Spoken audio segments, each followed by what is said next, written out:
Well, welcome everybody. My name is Mike Froman, President of the Council, and it's great to see you all here. In addition to the 150 or so we have here, we have actually 500 members online, which is terrific. A real tribute to our speaker today, who you all know, who needs no introduction. You have his full biography. I won't go into it, but welcome, Larry. It's great to have you, and we really appreciate you doing this. As we were discussing in the other room, we launched an initiative here few months ago called Real Econ, Reimagining American Economic Leadership. It's focused on trade and investment, development, economic security, the convergence of national security and economics. And I'd love to dig into some of those pillars with you as we go through this conversation. But why don't we start first with just a basic economic outlook? A couple of years ago, you were highly critical of the Fed, feeling they'd started too late. Talked about how hard it is to have a soft landing when you already have inflation so high and unemployment so high. We're still growing. Inflation's coming down, not down to 2% yet, but down. We haven't had a hard landing. The Fed has resisted calls for cuts. What's happened over the last couple of years? What's gone better than you expected? And how do you explain what appears to be sort of a historic anomaly? We haven't had a hard landing yet. And we have the American people enraged over the phenomenon of inflation and what it's meant for living standards. So I don't take back my sense that they erred badly in 2021 and early 2022. I would stand with that judgment. I think that it's not clear where we are going.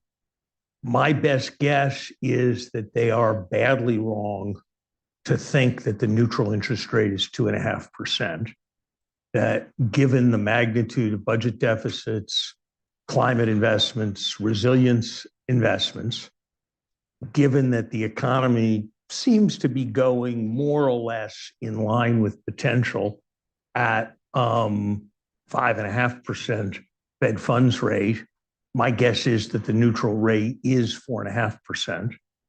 And so monetary policy is not all that epically restrictive.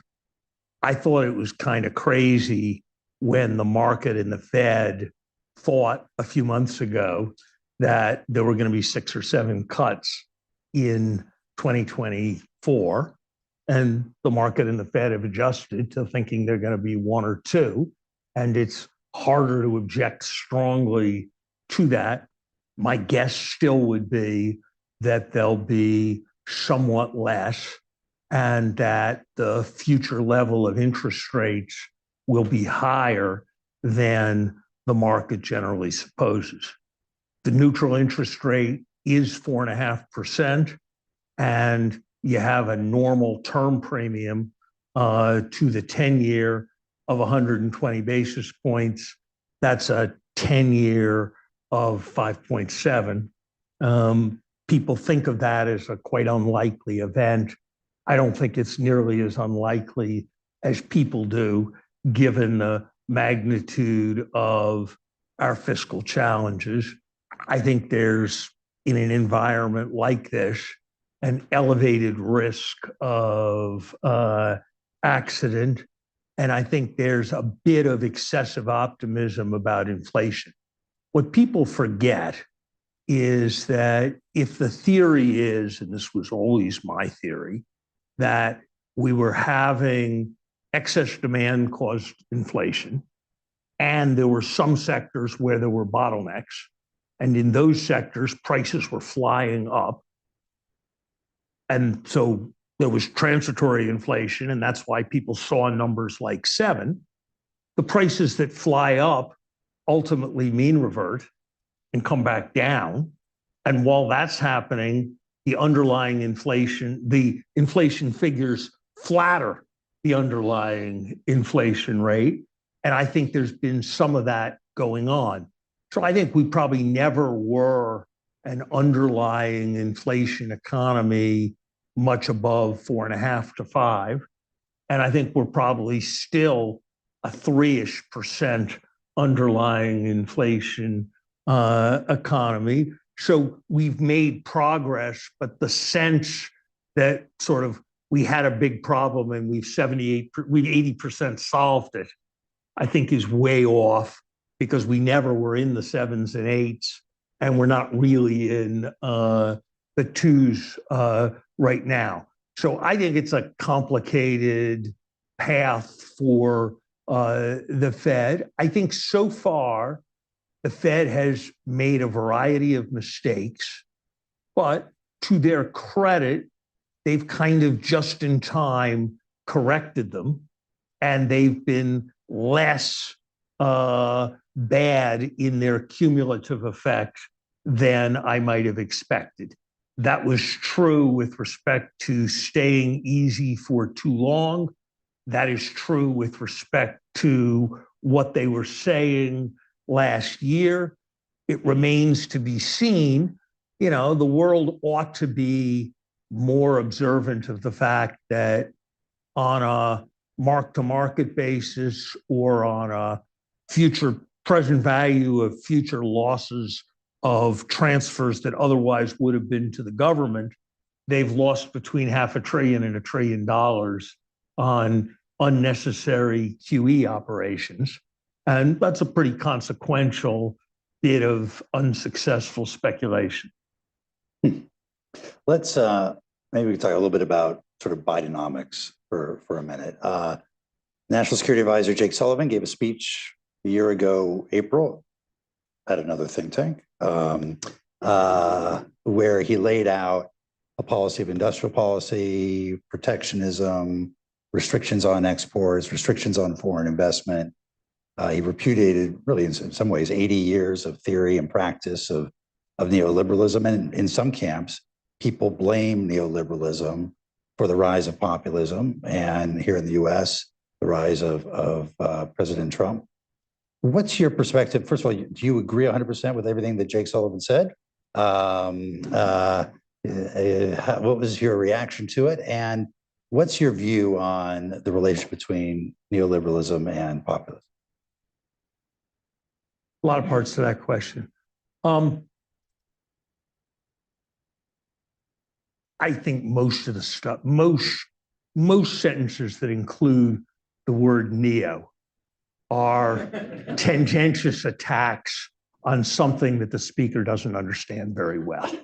And that's true whether it's neoliberalism being attacked or neoconservatism being attacked. It's just neo is a kind of intellectual bit of hostile language that is almost completely content-free. It is content. Is the first thing that I would say. Second thing I would say is strike look, neo from the style guide at the CFR. Second thing I'd say is, look, I'm not a political scientist, and I don't think the political scientists have it figured out.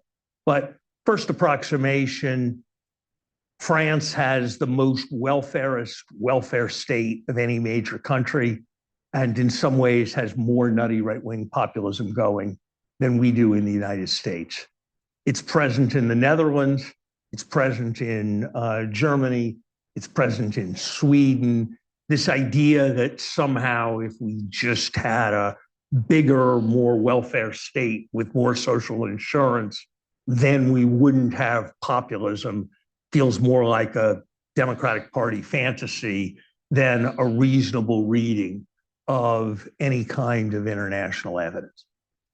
Look, I don't think that any sensible national government is indifferent to the composition of the goods and services produced in its economy.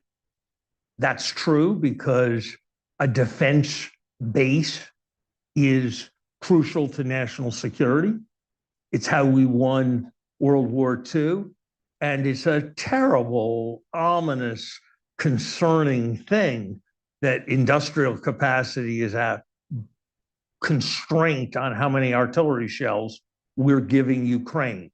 It's a terrible thing that China produces every 4 months more drones than we in Europe have produced together in our entire history. So a sensible society is concerned about its defense industrial base.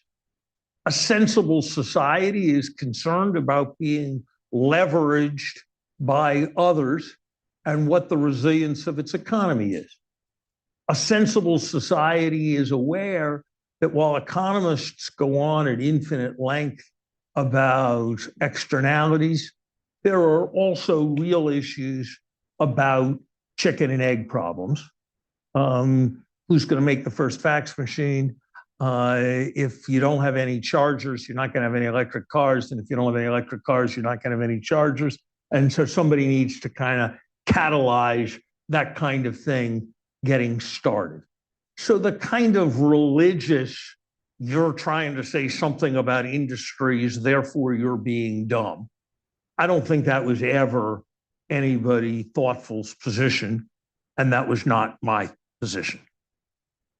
That said, I think roughly speaking, I tune out any industrial policy advocate who uses the word jobs in the first third of their advocacy. That in this world, and certainly in the world of the US economy today or the next 5 to 10 years, we're going to be fully employed, or if we're not going to be fully employed, it's going to be a byproduct of other mistakes.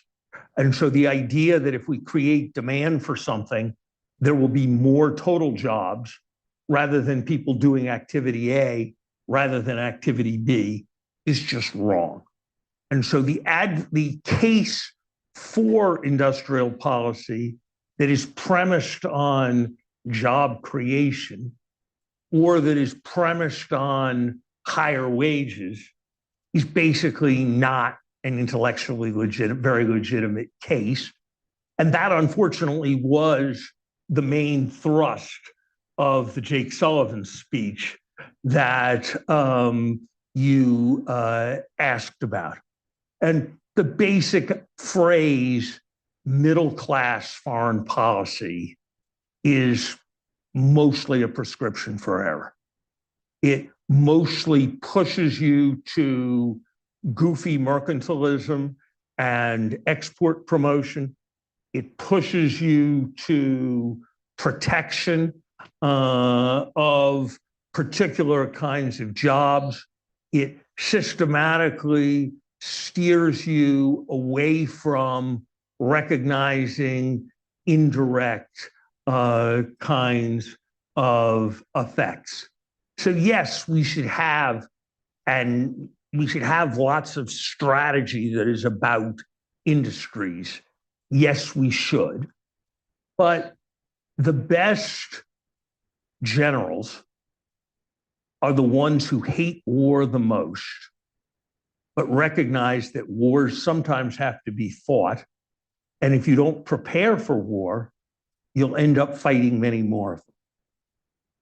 And the best industrial policy advocates are the ones who are most reluctant, but who see what it is that is necessary and who recognize what economists call the theory of targets and instruments, which is basically you figure out what the problem you're trying to solve is, and you choose the instrument that is best targeted at solving that problem rather than having a maximum set of collateral consequences. There's something I'm proud of having done when we served together in the Obama administration. Mike, it was one of the few times I was bureaucratically shrewd. I had responsibility for overseeing the team that worked on the automobile industry bailout, which was a kind of industrial policy. And before the rest of the government had gotten itself organized, Steve Ratner and his team produced at my behest a set of principles for how we were going to do this. The essential idea of which was, our goal was to put the automobile industry through bankruptcy and back to the private sector as rapidly as possible, period.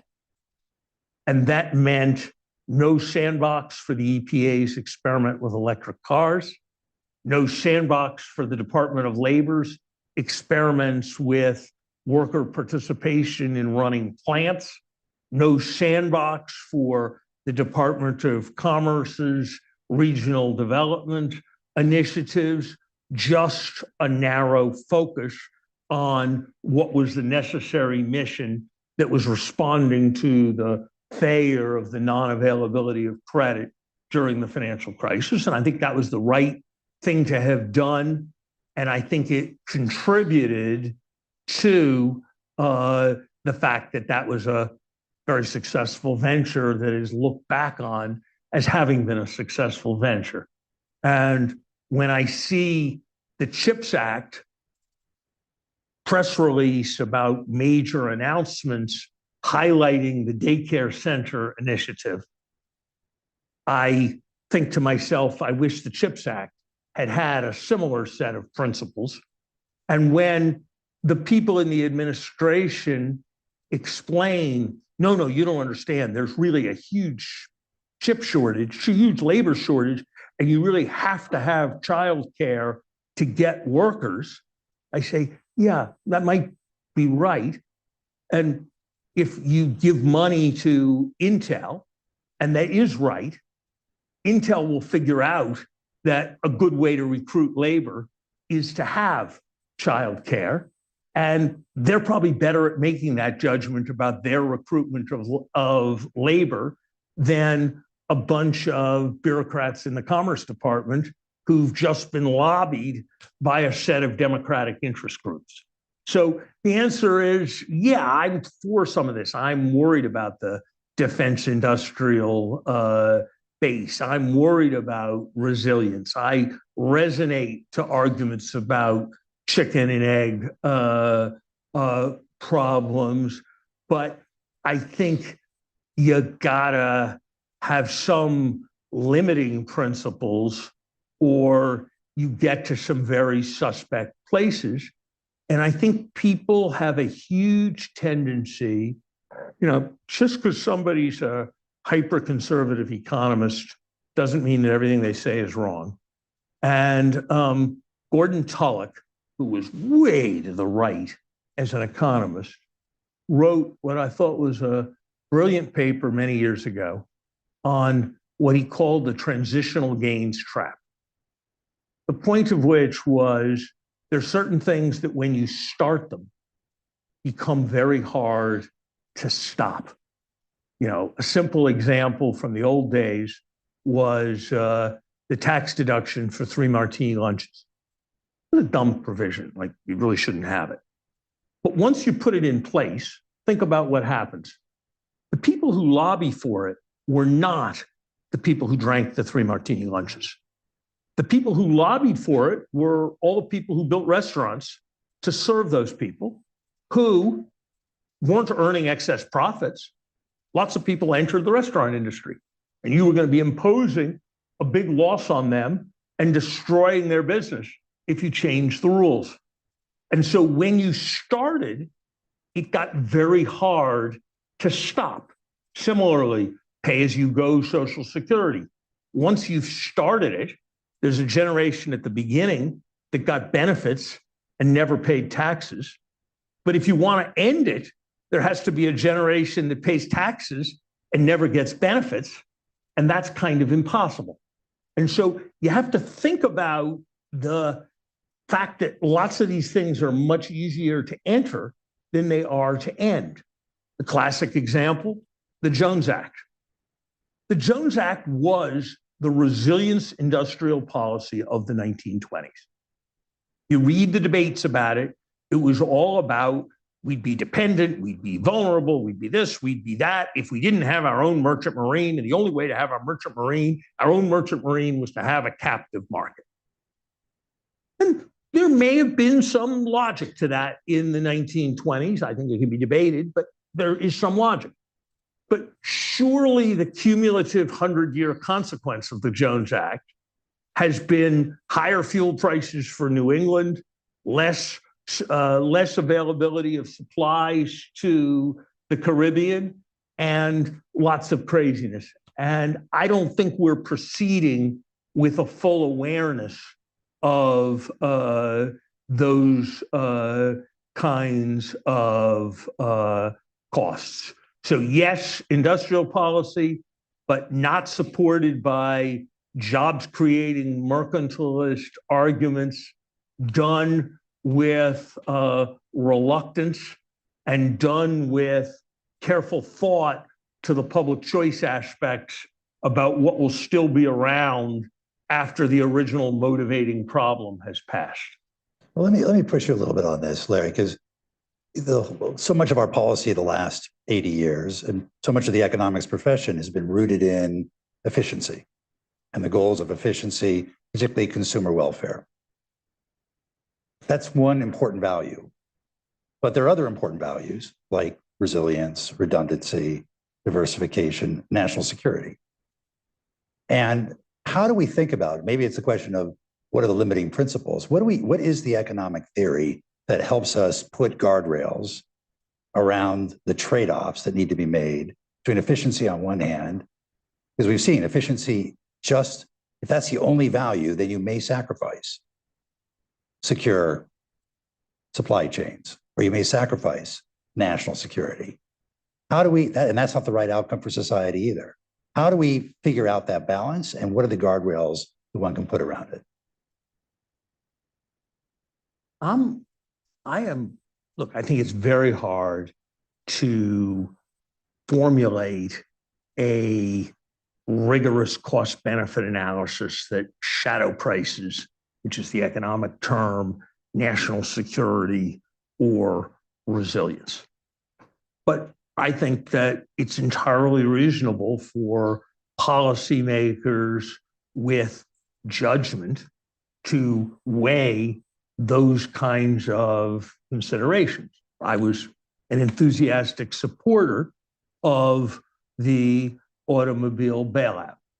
There was a moment during the automobile bailout when the question was presented, what about the rest of the industrial base in all of those places, in the places that were most affected, and their relationship to the automobile companies, and maybe we needed to make this available to everybody. And I drove a decision that we would do that insofar as it was necessary to maintain a viable automobile industry, but we would not do it for its own sake, despite the fact that there were jobs arguments in the short run for doing so.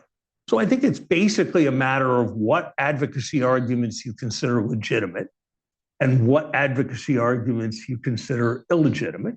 And almost any set of arguments that are about national security, or about national security broadly defined to include the insecurity of non-resilience, people will make judgments, and you have to make judgments. I might not agree with every judgment that's reached, but I think almost any judgment that's reached is likely to be a reasonable one.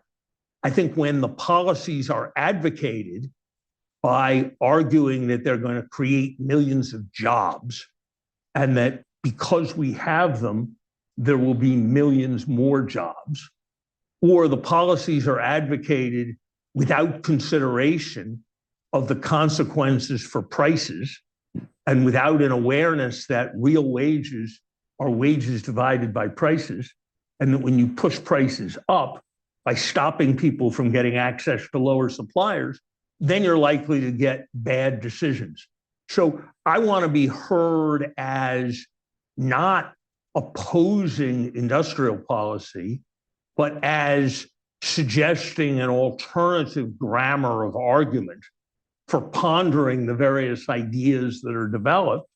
And I think a rather different grammar of argument than the Biden administration has often used. Now, look, I'm sort of aware that sometimes the best arguments in the political domain aren't the best arguments substantively, and so you have to allow some slack.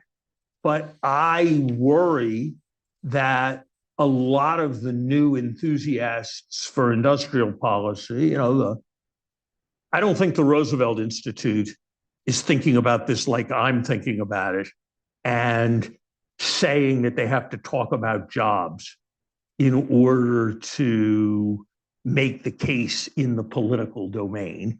I think they believe a set of free lunch economic propositions about creating more demand for particular sectors will create more total jobs.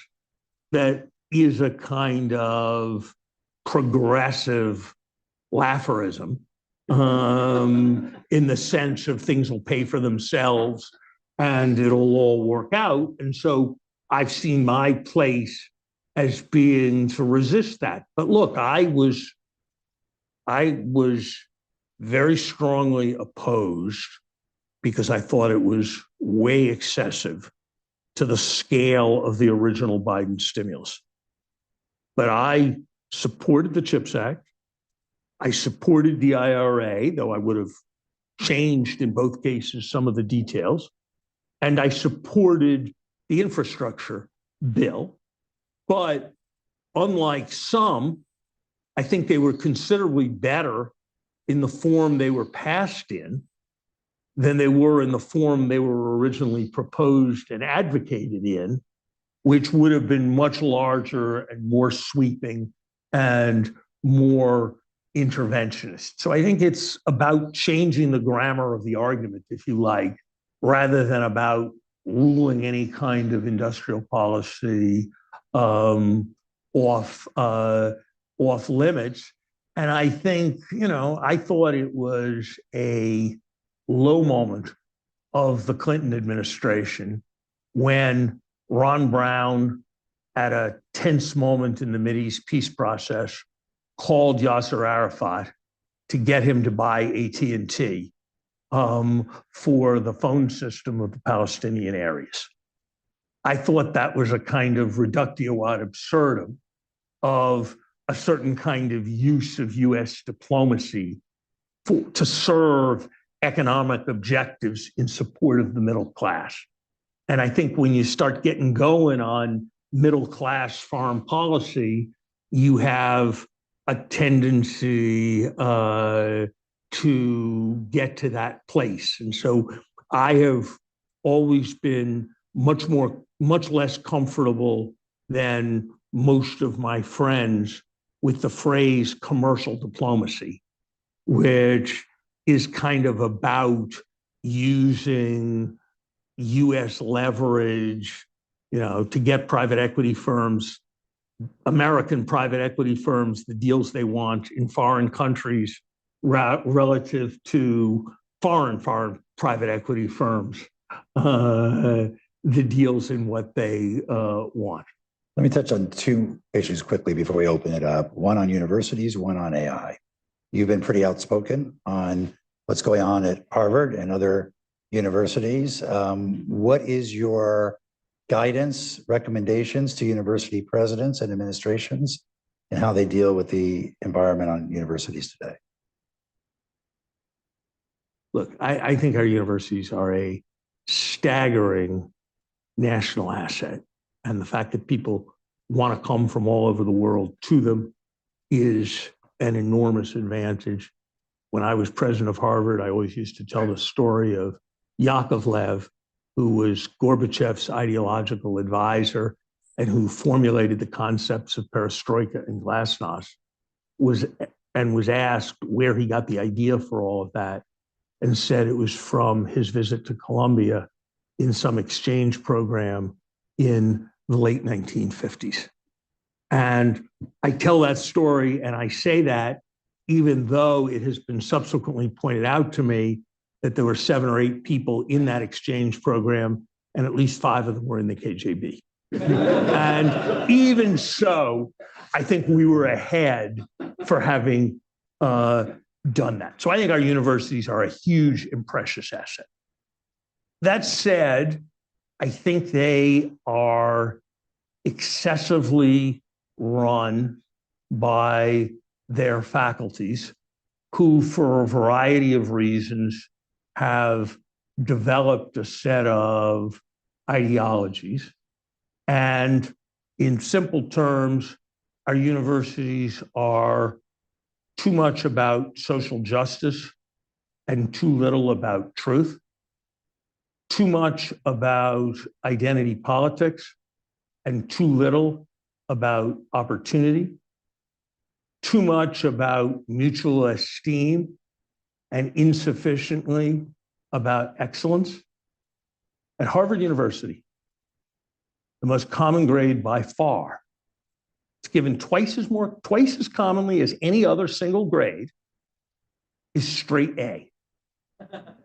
And the average grade point average is 3.75.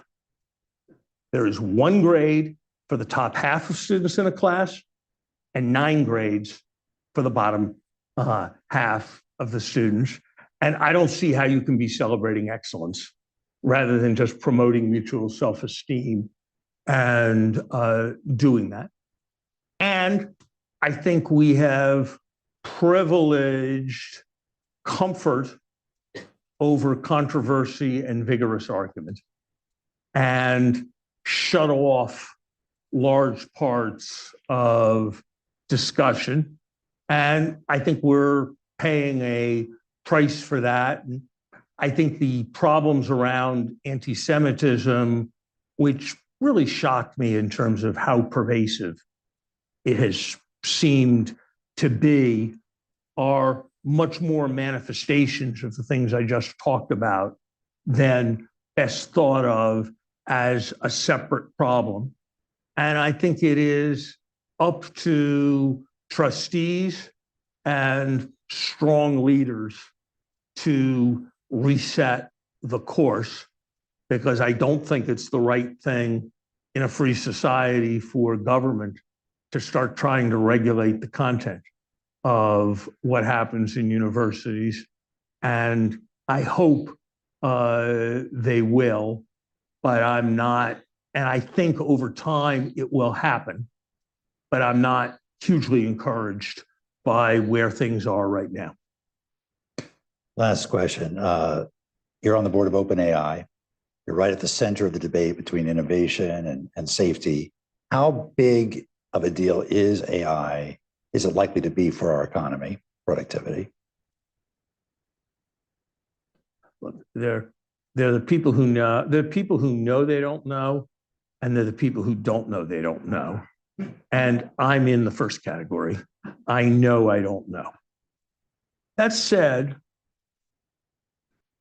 here's a very crude 90-second version of the economic history of humanity. From the beginning of people until 3000 BC, there was no trend in standards of living. From 3000 BC to 1500, standards of living rose by an average of 3 or 4 basis points a year. So 3% a century. From 1500 to 1800, they rose by 20 or 25 basis points a century. And from some point in the 1800s till now, at the cutting edge, they've risen at 200 basis points a year. So you have seen a number of discontinuous movements of a stepping up. Here's what's potentially special about AI. The wheel was great, but if you had a wheel, it didn't make more better wheels. Electricity was phenomenal, but if you had electricity, it didn't make more better electricity. There's the possibility that AI will make more better, smarter AI. So I think that there's a 50% chance that history books in 2300, when they write about the period from 2020 to 2040, will treat everything that happened in Ukraine, everything that happened in the Middle East, and even what happened in China as subsidiary stories relative to the groundwork that was being laid for artificial intelligence and the way in which that was changing traditional notions of scarcity. I don't think it's going to happen in the next 3 years. I think that the people who think that that the economy is all going to get bailed out in a cyclical sense by AI are probably wrong.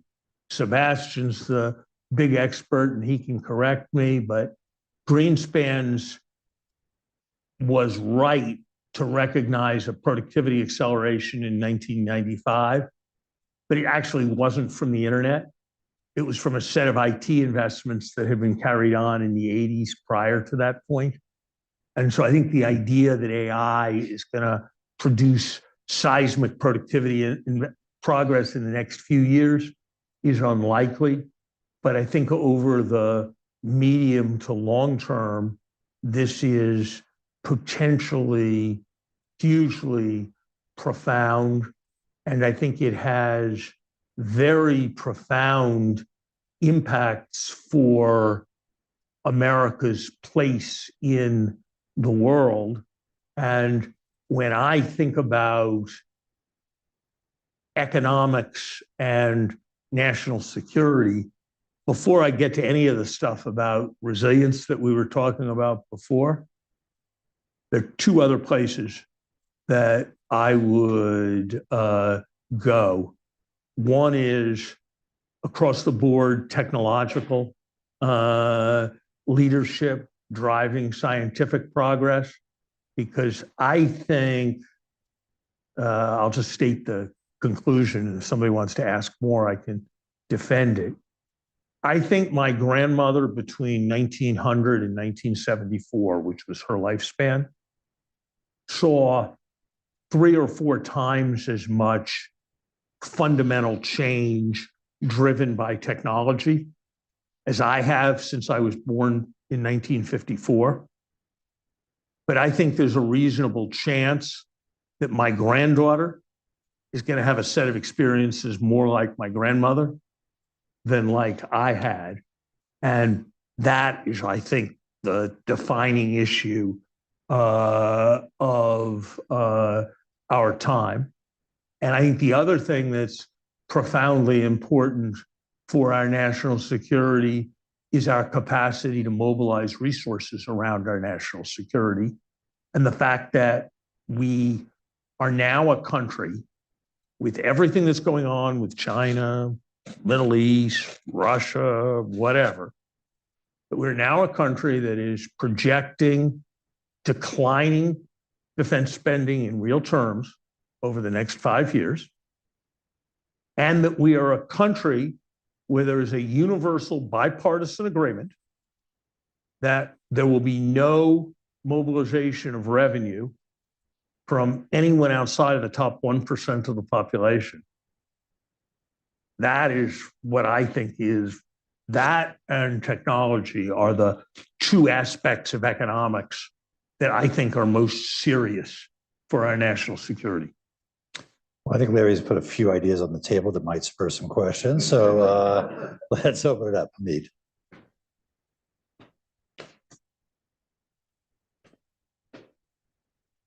Hamid Biglari, Redbird Capital. Nice to see you, Larry. So I want to pick up on the AI theme.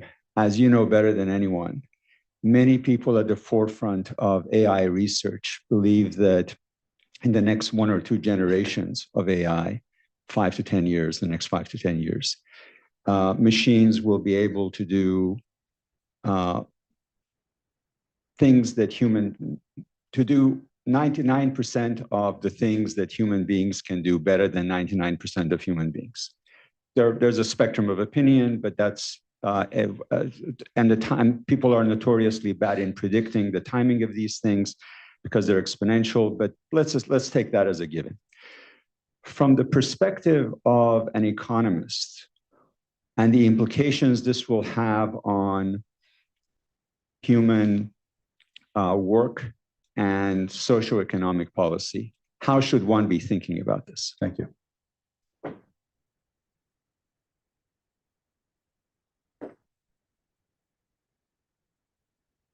Look, in a way, AI is a little bit like the economics of Qatar. What are the economics of a country like Qatar? There's basically immense wealth that is essentially available for free from selling the natural resources.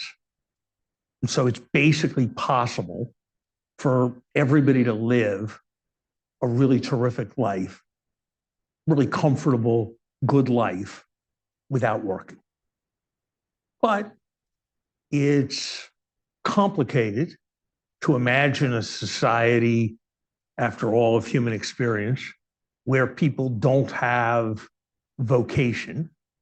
And there's an enormous set of issues around the property rights and the distribution of entitlements around that great wealth creation. And so potentially, is it better to have a huge wealth sink that will produce $100,000 per person of resources for every member of your population, or not to have it? It sure seems like it's better to have it. But the fact that it's a high-class problem doesn't mean it isn't a problem, and doesn't pose all kinds of challenges. And so I think that is the basic way to think about this, that the ability to have huge amounts of output without painful toil is a vast positive thing, but vast positive things, when they come quickly especially, have to be managed with a great deal of care and thought. And it is going to be complicated to find the institutions that will do it.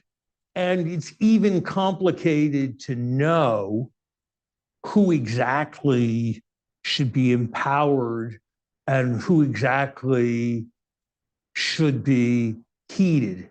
You know, I have been learning a certain amount about the world's experience with things nuclear. And it's an infinitely complicated subject that I don't presume to be able to more than scratch the surface. It's not my impression that if authority had been ceded to all the smartest physicists who gathered in Los Alamos, that the outcome for the world would have been particularly favorable.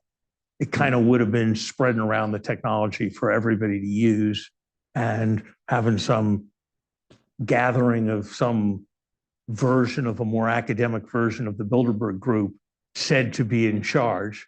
And I kind of don't think that would have worked out very well. And so I think we kind of need to recognize that this can't be left to the AI geniuses. On the other hand, if you had General Groves and you didn't have Oppenheimer, that probably wouldn't have been so good either. And so I think it's a hugely complicated set of problems. And I don't think the United States, let alone organizing the world, I don't think the United States government is remotely set up to deal with these issues in a thoughtful way. You know, a question I've asked, and it's an exaggeration, and somebody who's here will correct me and say I'm being narrow-minded and unfair to some initiative they were involved in. And so I'm just going to stipulate that what I'm saying is more colorful than true, but I think it leaves a useful impression. In the history of the city of Washington, the antitrust authorities who deal with big tech companies have never met with the national security authorities who deal with big tech companies, except in the context of a cocktail party. They've never met in the context of the US government formulating its policy. And that's obviously problematic if we're going to get this kind of stuff right. Esther Dyson. Thank you. Esther Dyson, Wellville, and also host of PC Forum, where you spoke 40 years ago with Sheryl Sandberg. The question is, why did you join the board of OpenAI? How do you hope for Sam Altman to regain the trust of everybody? And how can we stop AI from being misused by predatory business models?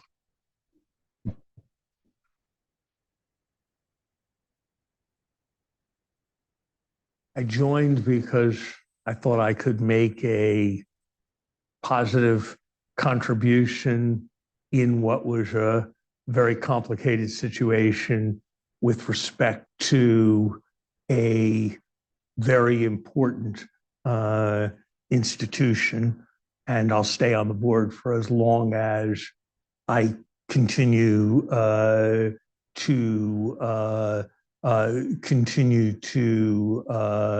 believe that.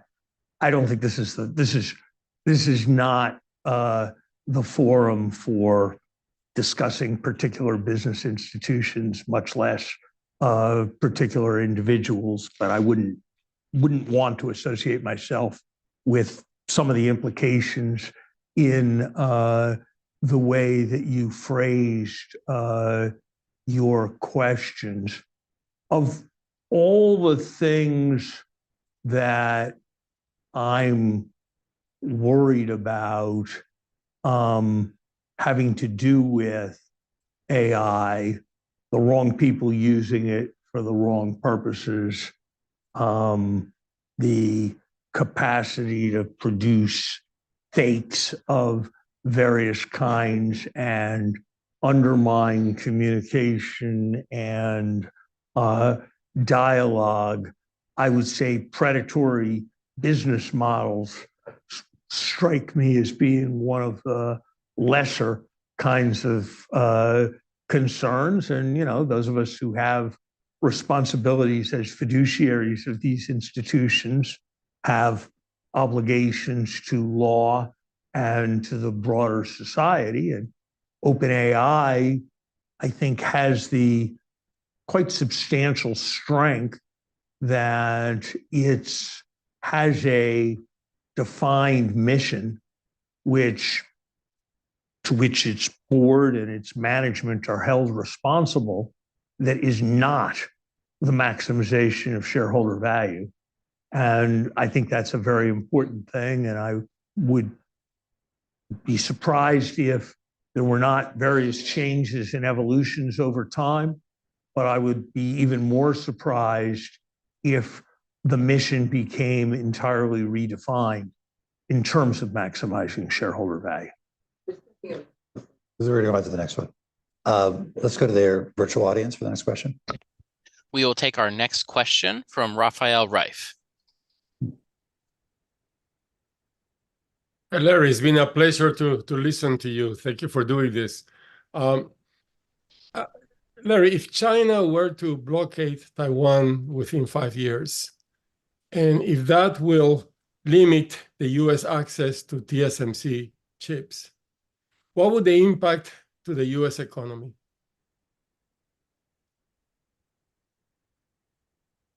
I'll give you a hint. Here's a crystal ball. It wouldn't be good. Look, I think it is a immensely problematic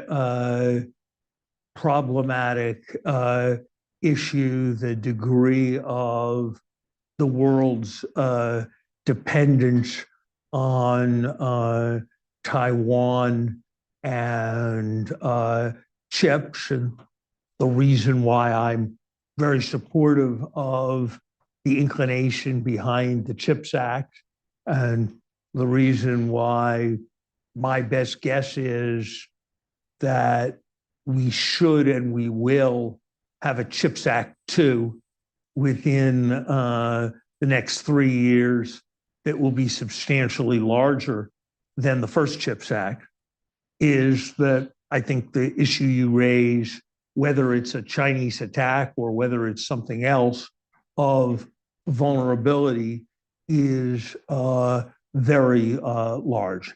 And I think it's one of the major vulnerabilities that we have.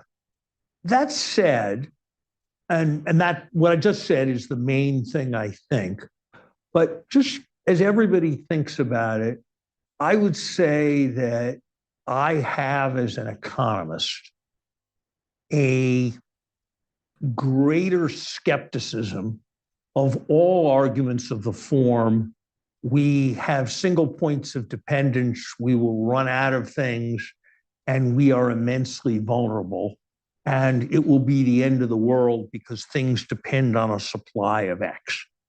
And I would cite as evidence for that kind of view 3 different kinds of experience. One, how wrong all the limits to growth stuff from the 1970s turned out to be. 2, it has been, and there have been problems with it and difficulties in the enforcement. There were lots of things wrong, but it has been the mission of the United States to deny critical inputs to the Soviet Union, to Russia, for the last N years, to reduce the ruble to ruble. And that has been like the major objective of US and European policy. And yeah, they haven't had everybody who's involved, but you kind of would have thought that when we cut off the export of everything critical, because it was hugely important for us because they had become our sworn enemy, that we could have done more damage to their economy than the Asian financial crisis did to the economy of Korea. You would have thought that, and I actually would have thought that, but I was wrong, but I'd have been wrong. And the third example I would give, and this is a more controversial example, and Adam Tooze would quibble with what I'm, maybe more than quibble with what I'm about to say, but it was a major piece of American policy during the Second World War to do strategic bombing of Germany. And a huge amount of thought went into ideas like ball bearings are central to manufacturing. There are only 3 ball bearing plants in Germany. If we can knock them out, we can destroy their industrial policy. And we had a ton of ideas like that. And that was a central mission of the Air Force. I have 2 connections with this. My mother was a summer intern at the OSS during the Second World War. And my Harvard colleague, John Kenneth Galbraith, the first important thing he did in government was a thorough review of the efficacy of strategic bombing of Germany after the Second World War. And he found we had done remarkably little damage to their production capacity because economies have much more capacity to rewire themselves than people think they will. So yes, and yes, I would do the CHIPS Act, and yes, it is an immense problem. But just in general, I would urge everybody that there's a little more capacity to reprogram and rearrange in economies than people thinking in advance tend to think there will be. So, gentleman here, 3rd row. Willem Buiter, CFR. It's a real pleasure to be here. I was struck by the relative optimism of the presentation. In my view, the political constraints on sensible policies are overwhelming. The political system in this country is failing. We have polarization, policy paralysis. We see political system that gives us a presidential choice between two unacceptable and unfit candidates. We are going to see, I think, in the short run, 2 to 5 years, growth of protectionism, failure to deal with immigration, and in all likelihood, sovereign debt default, and or the end to federal independence and high inflation. I really think this country is in a political mess. Thank you. So, Willem, I think I've been reasonably widely quoted as saying that the election of President Trump would produce the mother of all stagflations for the kinds of reasons that you just suggested. And I can tell you that my friends in the Biden administration don't regard the errors in my commentary of being excessive flattery of their policies. So I hope I have not overdone it on the Pollyanna side. And I have a degree of apprehension about the upcoming election, unlike the apprehension I had, I never said, I've got a pretty long track record. I never said that if Ronald Reagan was elected, it was going to wreck America. I never said that if George W. Bush was elected, it was going to wreck America. So I do think that this is a quite unique moment of apprehension. On the other hand, and I think this is important to say as well, I think there is a reasonable reading of American history that a great strength of America is a kind of resilience that comes from the power of self-denying prophecy. We get ourselves into places where things seem terrible and everybody expresses huge alarm and some set of dynamics set in and the problems have a way of receding. And I'm old enough to remember when the President of the United States declared a crisis of the national spirit and when the phrase evil of two lessers was first coined to refer to a presidential election. I'm old enough to remember as a kid a time when the President of the United States couldn't speak in public in the United States outside of a military base.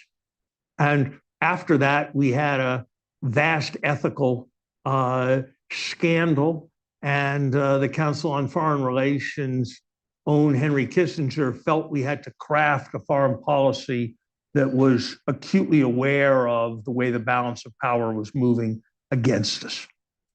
I'm not old enough to remember the McCarthy period, but I'm smart enough to have read about all the people who told Franklin Roosevelt that democracy was unable to deal with the Depression and he had to declare dictatorial powers. And so I am very mindful of the risks in the situation, but I also think it is a mistake to lose sight of our country's capacity for self-repair. And I think it is a mistake to overly conflate America with American politics.